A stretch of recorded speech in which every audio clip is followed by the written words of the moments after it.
నమస్కారం MCN news కి స్వాగతం. ఈనాటి ముఖ్యాంశాలు. ఏనుగుల వల్ల పంట నష్టపోయిన రైతాంగానికి ప్రభుత్వం అన్ని విధాలుగా అండగా ఉంటుంది పేర్కొన్న పలమనేరు శాసనసభ్యులు అమర్నాథ్ రెడ్డి. ఆటో డ్రైవర్లకు సంక్షేమ బోర్డు ఏర్పాటు చేయాలి. ఓలా, ఓఫర్, ర్యాపిడో సంస్థలు రద్దు చేయాలి. సిఐటియు రౌండ్ టేబుల్ సమావేశంలో వక్తలు డిమాండ్. వార్తల్లోని వివరాలు. ఏనుగుల వల్ల పంట నష్టపోయిన రైతాంగానికి ప్రభుత్వం అన్ని విధాలుగా అండగా ఉంటుందని పలమనేరు శాసనసభ్యులు అమర్నాథ్ రెడ్డి తెలిపారు.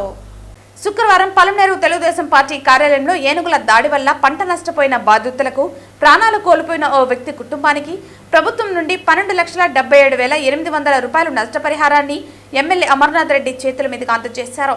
ఈ సందర్భంగా ఆయన మీడియాతో మాట్లాడుతూ, నియోజకవర్గంలో ఏనుగుల దాడి సమస్య దశాబ్దాలుగా ఉందని, దీనిని నియంత్రించేందుకు ఉప ముఖ్యమంత్రి పవన్ కళ్యాణ్ చొరవ చూపి కర్ణాటక రాష్ట్రం నుండి కుంకి ఏనుగులను తీసుకొచ్చారని, వీటి ద్వారా అటవీ ఏనుగుల నుండి పంట నష్టం జరగకుండా వీటి సహాయంతో అటవీ ఏనుగులను అడవిలోకి మళ్లించవచ్చునని, రైతుల పంట పొలాల వద్దకు ఏనుగులు వస్తే వెంటనే అటవీ శాఖ అధికారులకు సమాచారం అందించాలని కోరారు. కుంకి ఏనుగుల సహాయంతో వాటిని అడవిలోకి మళ్లిస్తారని, అటవీ ప్రాంతానికి సమీపంలో ఉన్న పంట పొలాలకు రక్షణగా సోలార్ విద్యుత్తును ఏర్పాటు చేస్తామని, ఈ ప్రాజెక్టు వల్ల త్వరలో సమస్యకు పరిష్కారం లభిస్తుందని అన్నారు. పంట బాధితులకు ప్రభుత్వం అండగా ఉంటుందని తెలిపారు. ప్రభుత్వం తమను ఆదుకుందని బాధితులు సంతోషం వ్యక్తం చేశారు. ఈ కార్యక్రమంలో Palamaner sub division Venugopal, forest అధికారి నారాయణ, అటవీ శాఖ సిబ్బంది తదితరులు పాల్గొన్నారు. రైతులకు 12,77,000 రూపాయలు ఈరోజు కాంపెన్సేషన్ చెక్కులు పంపిణీ చేయడం జరిగింది. ముఖ్యంగా ఈ ప్రాంతంలో ఏనుగుల దాడులు ఎప్పటి నుంచినో విపరీతంగా కూడా పంట నష్టాలు జరుగుతూ ఉన్నాయి, ప్రాణ నష్టాలు జరుగుతూ ఉన్నాయి. జంతువుల పైన కూడా పడి, ఆవుల పైన కానీ వాటి పైన కూడా పడి నష్టాలు కలిగిస్తా ఉంది.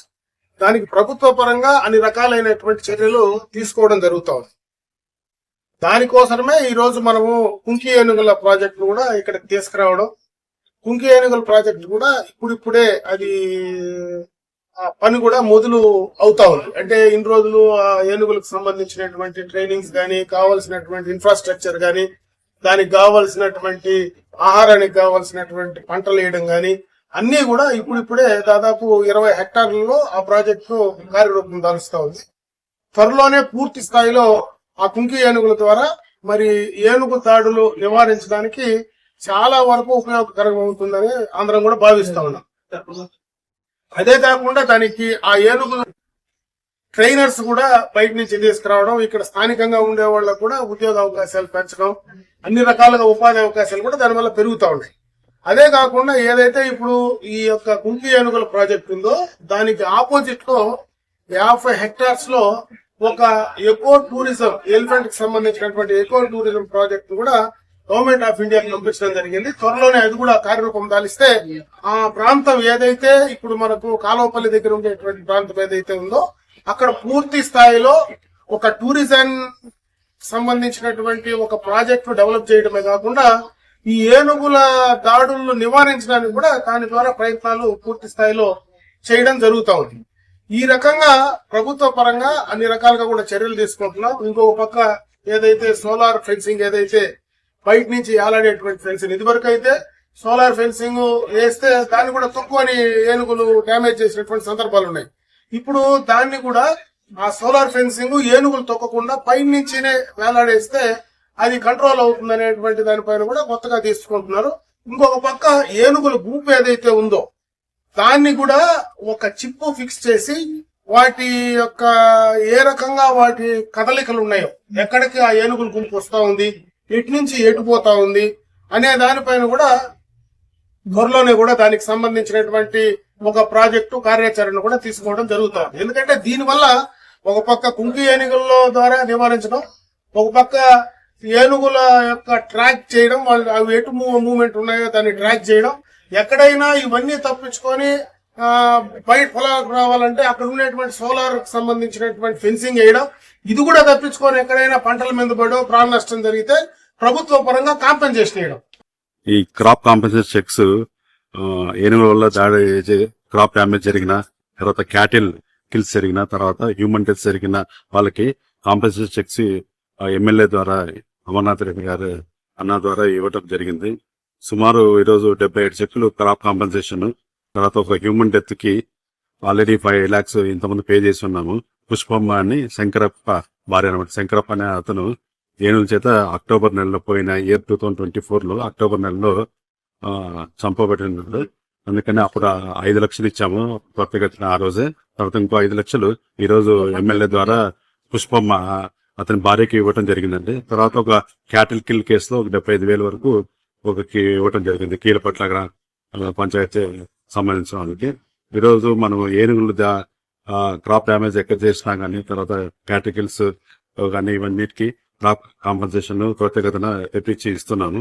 అట్లాగే ఏనుగుల వల్ల దాడిలు కానీ తర్వాత ఏది జరగకోకుండా సాయశక్తులకు కృషి చేసి మన కుంకి ఏనుగులు ఉపయోగించి మనం చాలా అవేర్నెస్ క్రియేట్ చేస్తూ తర్వాత ఇప్పుడు గజ ప్రజా యాప్ అని కూడా కొత్తది డెవలప్ చేశాము. దానివల్ల మనకి ఎలిఫెంట్ మూవ్మెంట్ అనేది మొత్తం మన బీట్ ఆఫీసర్స్ అప్లోడ్ చేస్తుంటారు. అట్లాగే క్రాప్ కాంపెన్సేషన్స్ కూడా ఇంకా ఫ్యూచర్ లో అంతా గజ ప్రజా యాప్ ద్వారానే ప్రాసెస్ చేయబడతాయి. అది కూడా త్వరితగతిన అవుతాయని తెలియజేసుకుంటూ సెలవు. Thank you sir. మాకు గవర్నమెంట్ హెల్ప్ చేసింది. చంద్రబాబు గారికి, సార్ గారికి, అమర్నాథ్ రెడ్డి సార్ గారికి థ్యాంక్ యూ. ఇంకొకటి ఏమంటే సార్ ఇచ్చిన మాట నిలబెట్టుకున్నారు. నెక్స్ట్ మంత్ మా అన్నకి జాబ్ ఇస్తానన్నారు. అది కూడా నిలబెట్టుకుంటే బాగుంటుంది సార్. Thank you sir. మాది కుప్పంపల్లి. మా దేనికోసం మా చెక్ ఇచ్చింది. మా డాడీ ఫారెస్ట్ లో మా డాడీ చనిపోయారు ఏనుగుకి. అందువల్ల మాకు హెల్ప్ చేశారు. Thank you. మా డాడీ పేరు శంకరప్ప. మాది కుప్పంపల్లి సార్. కుప్పంపల్లి బరేటపల్లి మండలం. ఆటో డ్రైవర్లకు ప్రభుత్వం నుంచి రావాల్సిన రాయితీలు, సంక్షేమ పథకాలు సక్రమంగా అమలు చేయటంలో ప్రభుత్వం ఘోరంగా విఫలమైందని, కార్మికుల రక్తాన్ని పీడిస్తున్న పాలకులపై పోరాడాలని ఆటో జిల్లా డ్రైవర్స్ యూనియన్ సిఐటియు ఆధ్వర్యంలో ఈ రోజు వేమన విజ్ఞాన కేంద్రంలో జరిగిన రౌండ్ టేబుల్ సమావేశంలో వక్తలు పిలుపునిచ్చారు. ఈ రౌండ్ టేబుల్ సమావేశానికి ఆటో యూనియన్ జిల్లా అధ్యక్షుడు లక్ష్మయ్య అధ్యక్షత వహించడం జరిగింది. ఈ సందర్భంగా సిఐటియు జిల్లా అధ్యక్షులు బాలసుబ్రహ్మణ్యం, ఆటో యూనియన్ గౌరవ అధ్యక్షులు జయచంద్ర, ఏఐటియుసి ఆటో యూనియన్ జిల్లా కార్యదర్శి శివ, ఐఎఫ్టియు ఆటో యూనియన్ కార్యదర్శి కుడుం విజయ్ కుమార్ మాట్లాడుతూ ఆటో కార్మికులు తీవ్రమైన ఇబ్బందులు గురవుతున్నారని, స్త్రీశక్తి పథకాన్ని ఆహ్వానించడం జరిగిందని, అయితే స్త్రీశక్తి పథకం అమలు వలన ఆటో కార్మికులు తీవ్రమైనటువంటి నష్టం వాటిల్లుతోందని అన్నారు. ఎక్కువ మంది ఆటో కార్మికులు డిగ్రీలు, పీజీలు చదువుకుని సొంత జీవనం సాగిస్తున్నారని, ఆ జీవనం వల్ల కుటుంబాలు గడుస్తున్నాయని అన్నారు. పిల్లలను చదివించుకుంటున్నారని, ఈ పథకం రావటం వల్ల 12 లక్షల కుటుంబాలు వీధిన పడుతున్నాయని అన్నారు. రవాణా రంగంలో తెచ్చిన మోటార్ వెహికల్ చట్టంలో మార్పులు, జీవో నంబర్ 21 వల్ల ఆటో కార్మిక కుటుంబాలన్నీ తీవ్రమైనటువంటి పన్నుల భారం పడుతూ ఉందన్నారు. దీని ఫలితంగా మోటార్ వెహికల్ చట్టం వలన పెనాల్టీల మీద పెనాల్టీలు వేసి కార్మికుల పొట్టు కొడుతున్నారని అంటున్నారు. మరోవైపు ఓలా, ఊబర్, ర్యాపిడో వలన కార్మికులకు భద్రత లేకపోవటం, వీళ్ల వల్ల తీవ్రమైనటువంటి ఆటో కార్మికులకు నష్టం జరుగుతోందన్నారు. వీరికి ప్రభుత్వ నిర్వహణలోనే ఒక యాప్ ఉండాలని ఆటో కార్మికులు డిమాండ్ చేశారు. ప్రతి ఆటో కార్మిక కుటుంబానికి 15,000 రూపాయలు ప్రభుత్వం ఇస్తామని, వాహన మిత్ర పథకం కింద ఎలక్ట్రికల్ ఆటోను 0% వడ్డీతో తీయిస్తామని హామీ ఇచ్చారు. ఈ హామీ ఏ ఒక్కటి కూడా అమలు చేయలేదని అన్నారు. ప్రభుత్వం ఈ పథకాలన్నింటినీ తక్షణమే అమలు చేయాలని కోరుతూ ఆందోళన కార్యక్రమాలు నిర్వహించడం జరుగుతుందన్నారు. 15వ తేదీన జిల్లా కలెక్టర్ కార్యాలయం వద్ద ధర్నా నిర్వహించడం జరుగుతుందన్నారు. ప్రభుత్వం దిగి రాకపోతే ఈ నెల 18వ తేదీన చలో విజయవాడ కార్యక్రమం నిర్వహిస్తామని ప్రభుత్వానికి విజ్ఞప్తి చేస్తున్నామన్నారు. ఈ కార్యక్రమంలో సిఐటియు నగర ప్రధాన కార్యదర్శి మాధవ్ కృష్ణ, సిఐటియు జిల్లా నాయకులు చిన్నబాబు, ఐఎఫ్టియు నగర కార్యదర్శి లోకేష్, ఆటో యూనియన్ నగర అధ్యక్ష కార్యదర్శులు బాదుల్లా, బాసు, జిల్లా కోశాధికారి గోపి తదితరులు పాల్గొన్నారు. ప్రభుత్వానికి వ్యతిరేకంగా ఫైట్ చేయకపోతే ఇవి ఏ సమస్యలు కూడా పరిష్కారం చేసుకునే పరిస్థితి లేదు. ఇప్పుడు ఆడవాళ్లకు ఫ్రీ బస్సు పెట్టిన తర్వాత ప్రభుత్వం దగ్గర నుంచి 250 కోట్ల రూపాయలు ప్రతి నెల ప్రభుత్వం ఆర్టీసీకి డబ్బులు కట్టబోతా ఉంది. మా దగ్గర డబ్బులు లేవు అని చెప్పి ప్రభుత్వం చెప్తా ఉంది ప్రతిరోజు కూడా. ఇప్పుడు ఆర్టీసీ బస్సుల కోసం 250 కోట్లు అంటే నెలకు వచ్చి 250 కోట్లు, అదేవిధంగా సంవత్సరానికి వచ్చి దాదాపు 1250 కోట్ల నుంచి 1400 కోట్ల రూపాయలు ఈ రోజు డబ్బులు అదనంగా ఈ రోజు ఖర్చు పెడతా ఉంది. ఆటో కార్మికులు మొత్తం 13 లక్షల మంది పెట్టుకున్నా కూడా 20,000 పెట్టుకున్నా కూడా 60 కోట్లు ఉంటే మనకు ఈజీగా మన డబ్బులు మనకు ఇవ్వడానికి అవకాశం ఉండేది. కానీ ఈ రోజు డబ్బులు లేవనే పేరుతో ఈ రోజు విపరీతమైనటువంటి మద్యం తాగించి దాని నుంచి ప్రతి సంవత్సరం ఒక మందు షాపుల దగ్గర నుంచే ప్రభుత్వం ఇచ్చినటువంటి వైన్ షాపుల నుంచి ఆదాయం 35,000 కోట్ల రూపాయల ఆదాయం వస్తా ఉంది. ప్రతి సంవత్సరం 35,000 కోట్ల రూపాయలు ఒక మందు ద్వారా ఆదాయం వస్తుంది, తాగే మందు ద్వారా. ఈ రోజు ఒక ఎమ్మెల్యే జీతం, ఎంపీ జీతం ప్రతి సంవత్సరం పెరుగుతూ ఉంది. ప్రతి సంవత్సరం కూడా పెరుగుతూ ఉంది ఎమ్మెల్యే జీతం. ఒకప్పుడు 2019లో ఎమ్మెల్యే జీతం ఎంత ఉంటుందంటే ఎమ్మెల్యే జీతం 1,40,000 రూపాయలు ఎమ్మెల్యే జీతం ఉండేది. ఈ రోజు స్టిల్ 2025 వచ్చే సమయానికి, అంటే చంద్రబాబు నాయుడు వచ్చే ప్రభుత్వం వచ్చే సమయానికి 2,45,000 రూపాయల జీతం పెరిగింది. అంటే ₹1,00,000 ఈరోజు జీతం పెరిగినటువంటి పరిస్థితి ఉంది. ఎంపీ జీతం 1,85,000 రూపాయల నుంచి 3,25,000 రూపాయలకి ఎంపీ జీతం పెరిగింది. ఇవన్నీ కూడా డబ్బులు ఎక్కడి నుంచి వస్తా ఉన్నాయి? మీ జీతాలు పెంచుకోవడానికి మాత్రం మీ దగ్గర డబ్బులు ఉంటా ఉన్నాయి. మా జీవితాలు బాగుపడడానికి మాకు ఇచ్చినటువంటి హామీలను మీరు ఎందుకని అమలు చేయరు అని చెప్పి మనం నిలదీయాల్సినటువంటి అవసరం ఉంది. డబ్బులు ఆటోమేటిక్ గా పరిగెత్తుకుంటూ వస్తాయి. కొన్ని సౌకర్యాలన్నీ కూడా ఈ రోజు విమానాల్లో తిరిగేటివి, లేకపోతే సపరేట్ ఫ్లైట్ చేసుకొని పోయేటివి. ఒక్కరోజు చంద్రబాబు నాయుడు మీటింగ్ పెడితే ఎన్ని కోట్లు ఖర్చు అవుతుంటే 12 కోట్లు ఖర్చు అవుతుంది. ఒక్క రోజు ఆయన 1 గంట సేపు ఒక సిగ్గురాడని మీటింగ్ పెడితే 12 కోట్లు ఖర్చు అవుతుంది. ఆయన 5 మీటింగ్లు కాదనుకుంటే మనకు రాష్ట్ర వ్యాప్తంగా మనకి ఇవ్వాల్సినటువంటి డబ్బులంతా కూడా రాష్ట్ర వ్యాప్తంగా కూడా ఇవ్వడానికి అవకాశం ఉంది. అంటే ఆ డబ్బులన్నింటినీ కూడా వృధా అవుతా ఉంది. ఆ డబ్బులను ఆటో కార్మికులు కేటాయించండి. ఆ డబ్బుల ద్వారా చాలా మంది కార్మిక కుటుంబాల్లో జీవనం కొనసాగించడానికి ఉపయోగపడుతుంది. ఆ కుటుంబాలన్నింటినీ కూడా ఇబ్బంది లేకుండా కొనసాగడానికి అవకాశం ఉంది.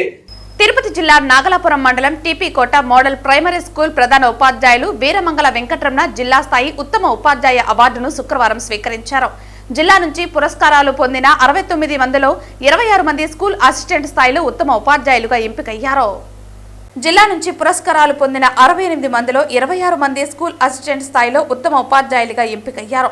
నాగలాపురం మండలం టీపీ కోట మోడల్ ప్రైమరీ పాఠశాలలో బదిలీపై చేరిన రోజే మొక్కలు నాటడం, బ్యాక్ బెంచెస్ లేకుండా యు ఆకారంలో బెంచీలు ఏర్పాటు చేయడం, వాటర్ బిల్ నిర్వహించడం, మాతృభాషా దినోత్సవాన్ని ప్రాథమిక స్థాయిలో నిర్వహించడం వంటి వినూత్న కార్యక్రమాలతో ఉపాధ్యాయులకు ఆదర్శంగా నిలిచారు.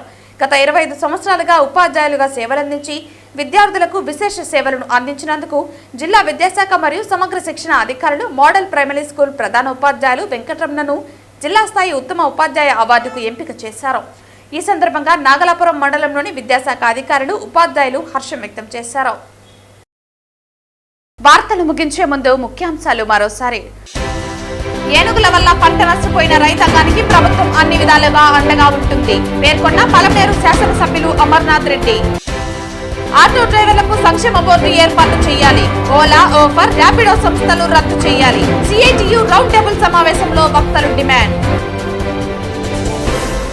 ఈ వార్తలు ఇంతటితో సమాప్తం. తిరిగి వార్తల్లో మళ్ళీ కలుద్దాం. అంతవరకు సెలవు. నమస్కారం.